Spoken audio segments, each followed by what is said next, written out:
देरी से निर्णय होने के क्या कारण हैं? दोस्तों, आज इस विषय पर बात करेंगे। बड़ा ही महत्वपूर्ण वीडियो है। आजकल बड़ी चर्चा है कि भाई न्याय जल्दी से नहीं मिल पा रहा, बहुत दिक्कत हो रही है, गरीब आदमी को न्याय नहीं मिल पा रहा, अमीर आदमी न्याय जल्दी ले पा रहा है। उसके क्या कारण है, क्या सुधार होना चाहिए, इस पर आप विचार करेंगे। जैसे आप जानते हैं, मेरा नाम राकेश कुमार गुप्ता एडवोकेट। मैं अपने 30 वर्षों के अनुभव के आधार पर साधारण बोलचाल की भाषा में आपको ये जानकारी देता हूँ। पूरी वीडियो देखिएगा। अगर वीडियो पसंद आए और लाइक और सब्सक्राइब करें, और अगर पसंद आए तो डिसलाइक करें और बताएं कमेंट्स बॉक्स में क्या कमी है, जिससे कि आगे सुधार किया जा सके। तो आइए दोस्तों, आते हैं अपने मूल विषय पर।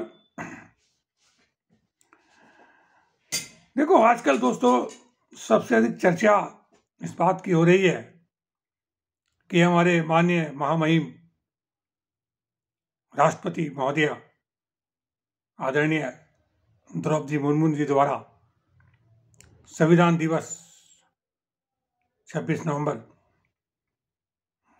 2023 को सुप्रीम कोर्ट में जब संविधान दिवस पर आयोजन किया गया था, इस पर तब उन्होंने ये कहा कि न्याय व्यवस्था में देरी हो रही है, इसका कोई इलाज, इसका कोई हल निकालना चाहिए, जिससे कि शीघ्र से शीघ्र न्याय हो सके।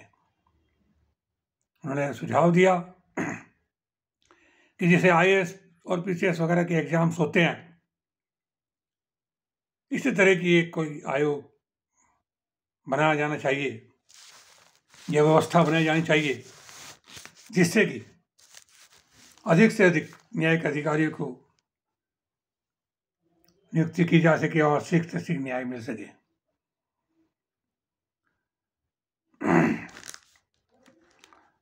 तो इस पर काफी लोग अपने अपने विचार दे रहे हैं कि क्या हुआ और कैसे हुआ, कैसे होना चाहिए। व्यक्ति अपने अपने विचार पेश कर रहे हैं। कोई कहता है कि साहब ये कानून ही बहुत पुराने हैं, इसलिए इन कानून के ऐसे न्याय व्यवस्था है कि जल्दी से न्याय हो ही नहीं पाता। कोई कहते हैं कि साहब न्यायालय में जो न्यायाधीश हैं वो काम ही नहीं करते, या वो छुट्टी करते हैं,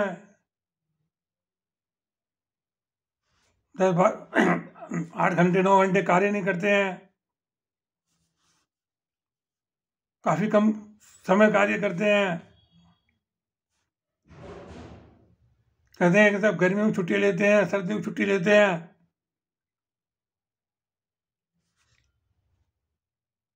पुराना कानून है, इसलिए भी काम नहीं हो पा रहा है। बहुत से कारण बताए जा रहे हैं, बहुत सारी वीडियो जारी की जा रही है कि इस कारण से न्याय जल्दी नहीं मिल पा रहा है। तो क्या हमारा कानून व्यवस्था वास्तव में गलत है? क्या ये पुराने कानून जो बने थे, ये वास्तव में न्याय प्रक्रिया में बाधक है? ऐसा क्यों? 100 150 200 साल हो गए इनको बने हुए, और इन पर कार्य चल रहा है, आज भी चल रहा है। क्या आज इसमें ऐसी स्थिति पैदा हो गई है कि ये कानून ही खराब हो गए, या ऐसा है कि नाच ना जाने अंगन टेढ़ा? ऐसी बात तो नहीं है।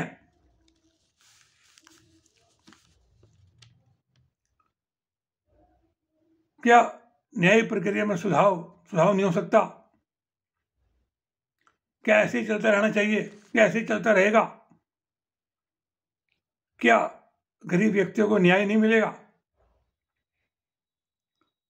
और गरीब व्यक्तियों को अगर इतने अधिक देरी के न्याय मिलता है, तो उसका उद्देश्य ही समाप्त हो जाता है, वो न्याय नहीं रहता। क्योंकि आज 10-10, 20-20 साल, 35, 40-40 साल मुकदमे चलते हैं, एक 2-2 पीढ़ी तक मुकदमे चलते हैं। और अगर तीसरी पीढ़ी को या दूसरी पीढ़ी को न्याय मिल भी गया तो उसका उपयोगिता खत्म हो जाती है। जरूरत मुझे आज रोटी की है और आज मुझे मिले 2 महीने बाद, 1 महीने बाद पता लगा कि मेरा जीवन ही समाप्त हो गया, तो उस रोटी का मैं क्या करूं, उस न्याय का मैं क्या करूं? तो क्या इन सब कार्य के लिए हमारी न्याय व्यवस्था या न्यायिक अधिकारी दोषी है या कानून दोषी है?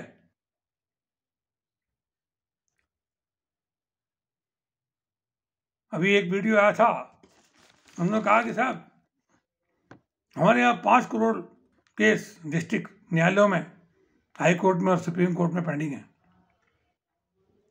और 5 करोड़ केस ही चकबंदी अधिकारी, एसओसी और कमिश्नर के यहाँ जमीन से संबंधित वगैरह की पेंडिंग है। यानी कि 10 करोड़ केस पेंडिंग है, और एक केस के साथ अगर 4 व्यक्ति भी जुड़े हुए हैं तो 40 करोड़ व्यक्ति न्याय की लाइन में खड़े हैं कि न्याय मिले। यानी 140 करोड़ की जनसंख्या में 40 करोड़ व्यक्ति न्याय की आस में बैठे हैं, न्याय की प्रतीक्षा कर रहे हैं, कब न्याय मिलेगा, क्या नहीं, कब नहीं मिलेगा। इस पर सोचना विचारना तो जरूरी है, सोचना विचार करना भी चाहिए। अगर हम सोचेंगे नहीं, विचार करेंगे नहीं, तो इसका हल कैसे निकलेगा? लेकिन उसके लिए किसी एक व्यवस्था को, न्यायालय को या अधिवक्ताओं को दोषी देना क्या उचित होगा?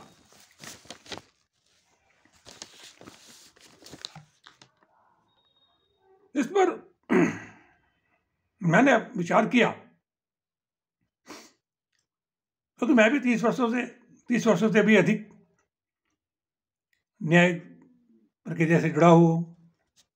रोजाना कोर्ट में जाता हूँ, मुकदमे लड़ता हूँ, न्यायिक कार्य देखता हूँ, करता हूँ। तो जब न्यायिक प्रक्रिया देखें आप, थोड़ा सा मैं आपको बताना चाहूंगा कि न्यायिक अधिकारी सुबह लगभग 10 बजे न्यायालय में आ जाते हैं। मतलब क्या न्यायिक अधिकारी जिम्मेदार हैं, पहले इस पर विचार करते हैं। लगभग 10 बजे ऑफिस में आ जाते हैं, न्यायालय में आ जाते हैं और अपने चैम्बर में बैठते हैं। तो उससे पूर्व, उससे पहले दिन की जो फाइलें होती हैं, उन फाइलों पर हस्ताक्षर, जो ऑर्डर शीट लिख के लाते हैं पेशकार वगैरह, पहले दिन की ऑर्डर शीट, उस पर साइन करते हैं। हम देखो जब वो कार्रवाई होती है तो पेशकार साहब लिखते हैं, उस पर हस्ताक्षर। और हर न्यायालय में ये तो मानते हैं आपके 50-50, 100-100, 150, 200, 300 मुकदमे लगे होते हैं। अब आप ये देखिएगा 100-200 मुकदमे में सब फाइल हटानी, साइन कराने, फिर हटानी, दूसरी रखनी, उसे हटाना, फिर रखना, साइन करना, 1-1.5 घंटा लग जाते हैं। बड़े आराम से लग जाता है। आप चाहे जाके देख लें, बैठ के देख लें, या किसी एक्सपीरियंस एडवोकेट से देख लें, 1-1.5 घंटा उसमें लग जाता है। 11-11:30 बजे तक वो काम निबटता है, और न्यायिक अधिकारी 11:30 बजे तक मैंने देखा है अधिकतर न्यायालय की में आ जाते हैं और कार्रवाई शुरू कर देते हैं।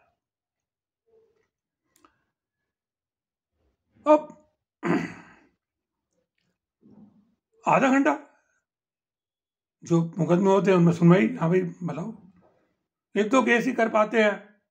पता लगा 12 बज गए और 12 बजे जमानतों का समय हो गया साहब, तब जमानतें पेश होती हैं। और 1-1.5 घंटा जमानतों में लग जाता है, क्योंकि दिन में जमानतें बहुत सारी होती हैं रोज की। 1:30 बज जाता है इसी काम में। जल्दी जल्दी करके होता है ये काम भी, तब भी 1:30 बज जाता है। और 1:30 बजे लंच हो जाता है, क्योंकि न्यायिक अधिकारी भले ही घर से खा के आए, लेकिन जो स्टाफ होता है वो 1:30 से 2 बजे तक लंच करता है, और वो लंच में चले जाते हैं। 2 बजे लंच खत्म होता है, 2 बजे करीब न्यायालय में पुनः न्यायाधीश महोदय आ जाते हैं और रूटीन के केस सुनने के लिए शुरू कर देते हैं। 2 घंटे लगभग रूटीन के केस सुनते हैं, यानी कि आधा घंटा सुबह मिला, 2 घंटे अधिकतम ये मिले। 4 बजे तक वो रूटीन के केस देखते हैं। अब आप देखिएगा 100, 150, 200 मुकदमे जब मुकदमे लगे होते हैं हर कोर्ट में, तो 2-2.5 घंटे में कितने मुकदमे की सुनवाई एक न्यायाधीश कर सकता है? आप अनुमान लगा लीजिए, पता कहने की जरूरत नहीं है। 2 4 केस, 10 केस, 20 केस, बाकी 100, 200, 150 तारीख लिखनी है ना। 4 बजे फिर वो जमानतों के लिए जो जमानत दी सुबह 12 बजे से 1:30 बजे के बीच में, उनके डॉक्यूमेंट्स पेश होते हैं, उनके जमानतों पर हस्ताक्षर होते हैं, तो लगभग 5, 5:30 बजे तक वो सब फॉर्मेलिटी पूरी होती है, और लगभग 6 बजे न्यायिक अधिकारी अपने घर जा पाते हैं।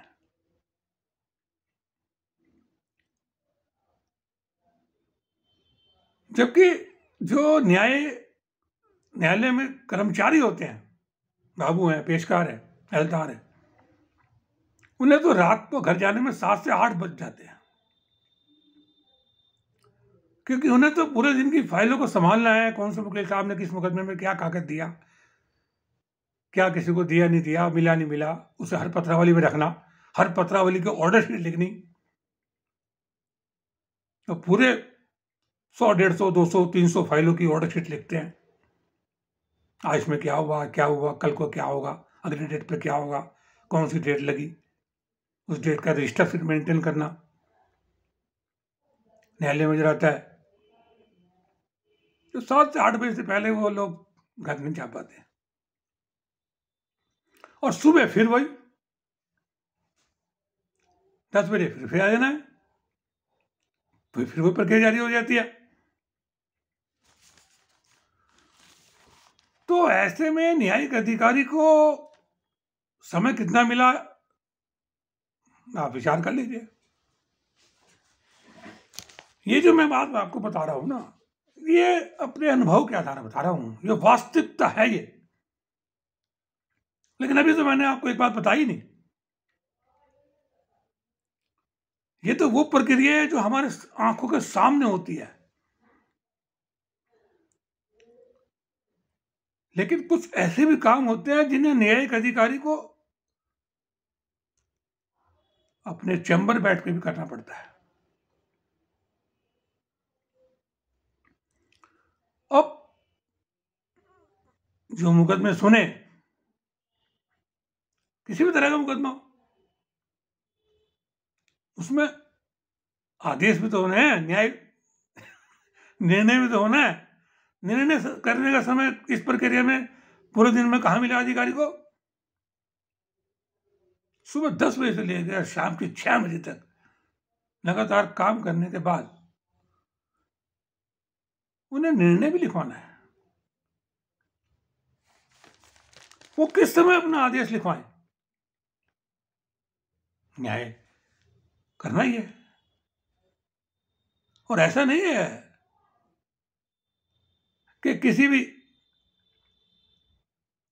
न्यायाधीश को मर्जी है वो ऑर्डर करे ना करे, ऐसा नहीं है। हर न्यायाधीश को एक निश्चित कोटा देते हैं सरकार, उच्च न्यायालय और उच्चतम न्यायालय, कि आपको महीने में 30 ऑर्डर तो करने ही करने हैं, या 60 ऑर्डर तो करने ही करने हैं। एक महीने में 60 मुकदमों का निर्णय तो आपको करना ही है, और अगर आप नहीं करेंगे तो आपके खिलाफ एक्शन होगा। तो 60 तो करना ही है। लेकिन मैंने जो देखा है, जहां तक मेरा अनुभव है, कि हर न्यायिक अधिकारी कम से कम 120 मुकदमे एक महीने में डिसाइड करता है। अब 120 मुकदमे या 60 मुकदमे अगर डिसाइड किए तो उनके आदेश लिखाने के लिए तो समय चाहिए। तो आप दोस्तों नहीं मानोगे, उस न्यायिक अधिकारी को अपने घर में बैठ के भी काम करना पड़ता है। संडे को स्टानों को बुला कर ऑर्डर लिखवाना पड़ता है, और ऑर्डर लिखाना इतना आसान नहीं है। जैसे आप जानते हैं, पूरी फाइल देखनी पड़ती है, हर पॉइंट को देखना पड़ता है, एविडेंस देखनी पड़ती है, उसके बाद उस मुकदमे का निर्णय लिखाना होता है। कहने को तो जो मर्जी कह दें, जैसा ये छुट्टियां बहुत लेते हैं, ये काम नहीं करते, ये घूमते हैं, वो देर रात तक ऑर्डर लिखवाते हैं, देर रात तक 10-10, 11-11 बजे तक, क्योंकि उन्हें भी टारगेट देना है। 60 के 120 निर्णय इसलिए करते हैं जब उच्चाधिकारी उनसे पूछे, भाई आप क्यों नहीं, आपके मुकदमे में कोर्ट में बड़ी शिकायतें आ रही है, आप निर्णय नहीं कर रहे। कि साहब आपने 60 का हमें टारगेट दे रखा है, हम तो 120 कर रहे हैं। तो उच्चाधिकारी भी चुप हो जाते हैं। अभी बात तो सही है, अगर आप 120 मुकदमे का निर्णय कर रहे हैं,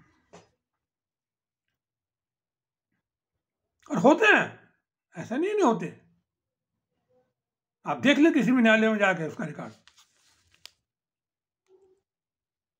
उन्हें जो है टारगेट पूरा करना ही होता है, चाहे छुट्टी में करो, चाहे घर बैठ के करो, जैसे मर्जी करें।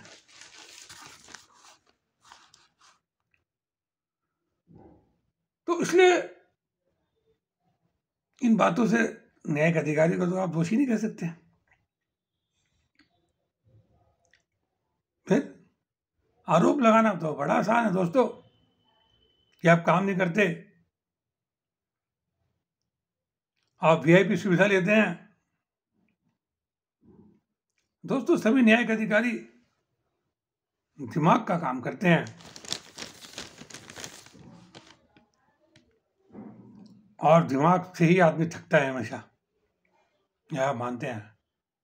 आपने देखा होगा, जितनी आईटी सेक्टर हैं, या जो ऐसे सेक्टर हैं जहाँ पर दिमाग का काम होता है, सेंट्रल गवर्नमेंट के बहुत से डिपार्टमेंट हैं, वहाँ बड़े बड़े उच्चाधिकारी बैठते हैं, दिमागी कार्य करते हैं, तो वो हफ्ते में 5 दिन काम करते हैं। लेकिन हमारे न्यायिक अधिकारी हफ्ते में 8 के 8 दिन काम करते हैं। उनके पास समय नहीं है अपने परिवार को देने के लिए।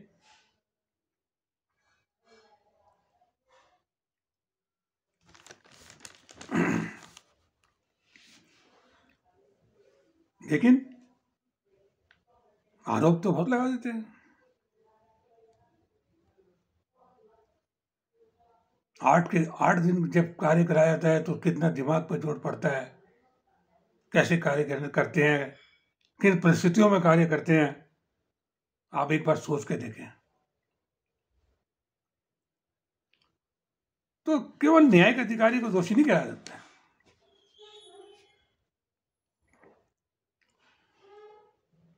अच्छा, एक और कारण भी कुछ होता रहता है, कि बहुत से ऐसे परेशानियां अधिवक्ताओं के सामने भी आती हैं, ऐसी परिस्थितियां पैदा हो जाती हैं कि उन्हें भी नो वर्क करना पड़ता है, कार्य से विरक्त रहना पड़ता है, किसी साथी का देहांत होने पर, या अन्य कोई भी ऐसे कार्य है जिस कारण से उन्हें नो वर्क करना पड़ता है, वो भी कार्य नहीं कर पाते, इसलिए भी मुकदमे में देरी होती है। इसके लिए भी व्यवस्था बनाई जा सकती है। और भी बहुत से कारण हैं। ये तो बात सही है कि मुकदमे में देरी तो हो ही रही है, गरीब व्यक्तियों को न्याय जल्दी से नहीं मिल पा रहा है, ये बात सही है। लेकिन उसके लिए क्या किया जाए, क्या व्यवस्था की जाए, कारण क्या है, ये देखना जरूरी है कि जिससे जल्दी जल्दी मुकदमे डिसाइड हो सके। दोस्तों, अभी मैंने बताया आपको कि 100 से लेकर 120 मुकदमे तक रोजाना डिसाइड होते हैं, फिर भी इतने मुकदमे पेंडिंग। उसका एक कारण एक ये भी है कि मुकदमे भले एक महीने में 100-120 डिसाइड हो जाए, लेकिन एक मुकदमे में लिखते हैं 300 मुकदमे, 400 मुकदमे, तो मुकदमे इतने डबल हो गए, इतने ज्यादा होते चले जाते हैं, जिनमें 5-10 मुकदमे, 20 मुकदमे सुने जा सकते हैं, बाकी के 1.5 लगती चली जाती है। मुकदमे की संख्या बढ़ती चली जाती है, देर होती रहती है।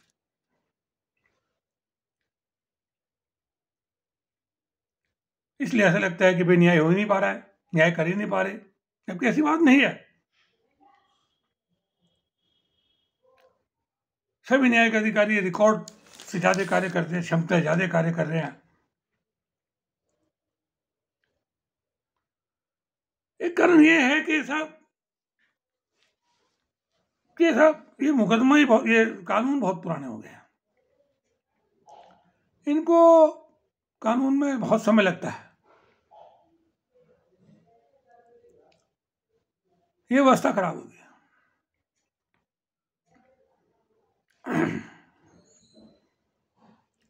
देखो दोस्तों, जितने भी कानून बने हुए हैं ना, या बनते हैं या बनेंगे,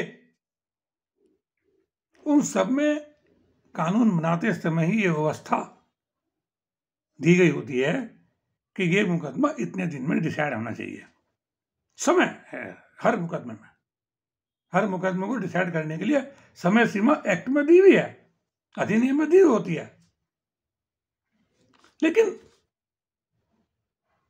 उस समय सीमा का पालन इसलिए नहीं हो पाता क्योंकि मुकदमे की संख्या इतनी अधिक है।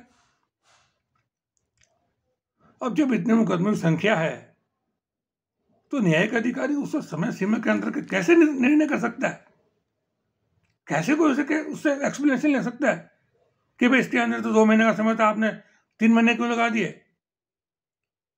वो तो टारगेट पूरा कर रहा है।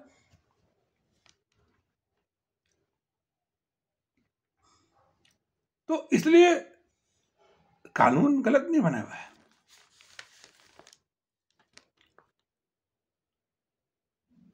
अधिकता मुकदमे की जो है ना, जो ज्यादा मुकदमे हैं, वो एक कारण है मुकदमों में देरी का, न्याय में देरी का। और उसका एक जो मेरी नजरों में कारण है, उसका समाधान क्या है? देखिए, उसके लिए एक तो जो न्यायालय है वो कम है, न्यायाधीश भी कम है। जब न्यायालय कम है तो न्यायाधीश भी कम है, इसलिए समय पर न्याय नहीं मिल पा रहा है, इसलिए अधिकारी समय पर कार्य नहीं कर पा रहे हैं, समय पर न्याय नहीं मिल पा रहा है। इसलिए महामहिम माननीय राष्ट्रपति महोदय आदरणीय द्रौपदी मुर्मू जी ने इस तरफ ध्यान देने के लिए माननीय उच्चतम न्यायालय में संविधान दिवस पर यह बात कही। उन्होंने भी ये बात समझी कि भाई इसके अंदर कुछ ऐसी व्यवस्था होनी चाहिए जिससे कि शीघ्र से शीघ्र न्याय मिल सके। उन्होंने कहा जिस तरह से IAS BCS वगैरह के एग्जाम्स होते हैं, इसी तरह के एग्जाम्स हर क्षेत्र के हर पोस्ट के लिए एक न्यायिक व्यवस्था, एक न्यायिक आयोग बनना चाहिए, जिससे कि आवश्यकता अनुसार न्यायालयों की स्थापना की जा सके और शीघ्र से न्याय मिल सके। और मेरे सभी अधिवक्ता साथियों से ये भी निवेदन है कि न्याय प्रक्रिया में न पूरा सहयोग प्रदान करते हुए अधिक से अधिक न्याय दिलाने का कष्ट करें। दोस्तों, अगर वीडियो पसंद आई हो तो लाइक और सब्सक्राइब करना, और जो अगर पसंद ना आए तो बताना कि क्या व्यवस्था में कमी रह गई। और मेरा आपसे अंत में ये निवेदन जरूर है कि इस वीडियो को कम से कम 10 व्यक्तियों को जरूर शेयर करें, जिससे कि ये बात हमारे सभी उच्चतम न्यायालय तक के न्यायाधीशों तक, उच्च न्यायालय के न्यायाधीशों तक, या राष्ट्रपति महोदय और प्रधानमंत्री तक, व हमारे कानून मंत्री तक ये वीडियो पहुंच सके और वो न्याय व्यवस्था को में सुधार ला सके। धन्यवाद।